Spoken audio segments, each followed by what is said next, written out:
আপনাদের মনে হইতেছে যে আমি বিয়ে শাদী করবো? মানে মানুষের তো একটা বয়সও থাকে বিয়ে শাদী করার। মানে বলেন। সারা জীবন কি একা একাই বাঁচতে চান? না, সারা জীবন একা একা বাঁচতে চাই না। আমি খুব বিলিভ করি এই যে এটাই, যে জন্ম মৃত্যু বিয়ে এগুলো আল্লাহ তাআলার হাতে।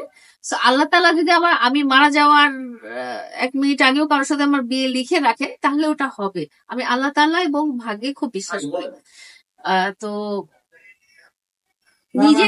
নিজের চিন্তা নাই, নিজের প্ল্যানিং মানে নাই। আপনার ইচ্ছা নাই যে আপনি বিয়ে করবেন, যদি ভাগ্য হয় তখন যদি ভাগ্যে চলে আসে সেটা আমি একসেপ্ট করে নিব, বাট আমার নিজের প্ল্যানিং নাই, মানে পরিকল্পনা নাই যে আমি বিয়ে করব। অনেকেই এই বিয়ে শাদীর ব্যাপারটা অনেকেই বলে যে নিজের ইচ্ছার উপর অনেক কিছু ডিপেন্ড করে, যে ইচ্ছা যদি আমি না করি বিয়ে আর করবোই না। এখন আপনার যদি ইচ্ছা কখনো নাই থাকে যে আমি বিয়ে আর করবো না, তার মানে সিঙ্গেল থাকবেন সারা জীবন?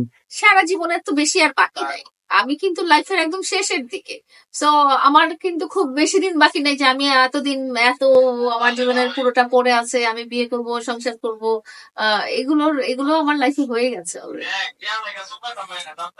কি কারণে আপনার কাছে মনে হলো যে আপনি জীবনের এখনো একদম শেষ এটা আপনি প্রান্তে? যদি বাংলাদেশের মানুষের গড় আয়ু দেখেন, তাহলে আপনি দেখবেন যে এটা হচ্ছে হয়তো 56 বা 58 ইয়ার্স। সো আমি তো অলরেডি কাছাকাছি চলে আসছি।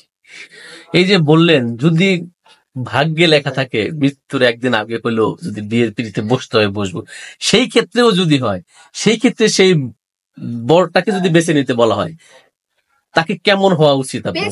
যদি বলা হয় যে তুমি বেছে নাও, তাহলে তো মানুষ চিন্তা করবে যে পৃথিবীর সবচেয়ে সুন্দরতম মানুষ, যে তখন সেই মুহূর্তে যিনি থাকবেন তাকেই তো বেছে নেওয়ার ব্যাপারটা তো খুবই ওপেন।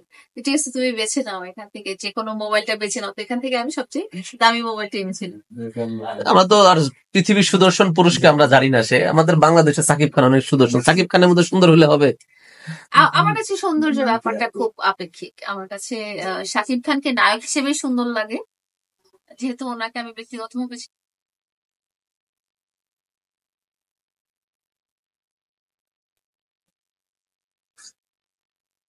একটা ভিডিওতে দেখা গেছে যে আপনাদের এখনো বিয়ের অফার আসছে,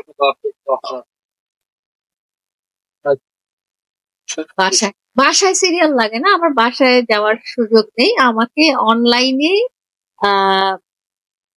বিভিন্ন মেসেঞ্জারে, ইনস্টাগ্রাম এগুলোতে মেসেজ পাঠানো হয়, হোয়াটসঅ্যাপ এগুলোতে মেসেজ পাঠানো হয়, বাট এগুলো সিরিয়াসলি নেওয়ার কিছু নাই। যারা মেসেজ পাঠায় তারাও না বুঝে মেসেজ পাঠায়, আর আমরাও ওগুলো ইগনোর করি। কোনো মেসেজ দেখে একটু বড় হয়ে না, আমি তো অতটুকু দেখি না। মডারেটররা দেখে, এত মেসেজ দেখা সম্ভব না, থাউজেন্ড মেসেজ একটা করে দেখা পসিবল না। মডারেটররা যখন দেখে যদি কোনো কাজের কিছু থাকে তখন সেটা আমাকে দেয়। হ্যাঁ, প্রেমের অফার, বিয়ের অফার, দেখা করার অফার, এগুলো আছে। মানুষের কতটা সময় আপনারা চিন্তা করছেন? পৃথিবীতে কি মেয়ে নাই আর?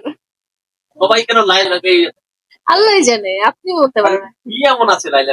কিছুই নাই, লাইলা খুব সাধারণ। লাইলা একদম ওই যে ঘরের বোন যেরকম, সেরকম টাইপের। ছোট্ট করে একটু জানবো আপু, এই যে আপনাকে যারা মেসেজ করে, যদি এদের এই নিয়ে একটা চলে আসে, তাহলে এদের আসলে বয়সটা বেশিরভাগই আমি যখন অ্যানালাইসিস দেখেছি, হ্যাঁ, তখন দেখেছি যে আমার দর্শক যারা আছে বেশিরভাগই হচ্ছে 25 থেকে 30 ইয়ার্স এর মধ্যে, এই এইজের মেল এবং ফিমেল, তারা আমার দর্শক। তো ধরে নিতে পারি যে এই এইজের লোকজন আমার। এই যে সবসময় আপনাকে ফাইভ নিচ্ছে যারা ফলো করে, যারা আপনাকে মেসেজ করে, আপনাকে কতটুকু মানে ভালো লাগে তার? আমার কাছে কখন ভালো লাগে জানেন? আমার কাছে কখন ভালো লাগে, আমি আমার সাথে যখনই কারো দেখা হয়, তখন প্রথম কথাই আমাকে বলে যে আমার আম্মু আব্বু তোমার ভিডিও।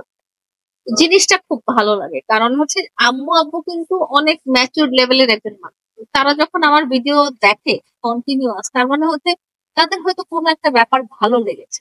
তারপরে আমি দেখেছি যে আপনারা হয়তো খেয়াল করবেন যে ছোট ছোট বাচ্চারা আমাকে খুব তারা আমার ভিডিও দেখে আমাকে খুব পছন্দ করে।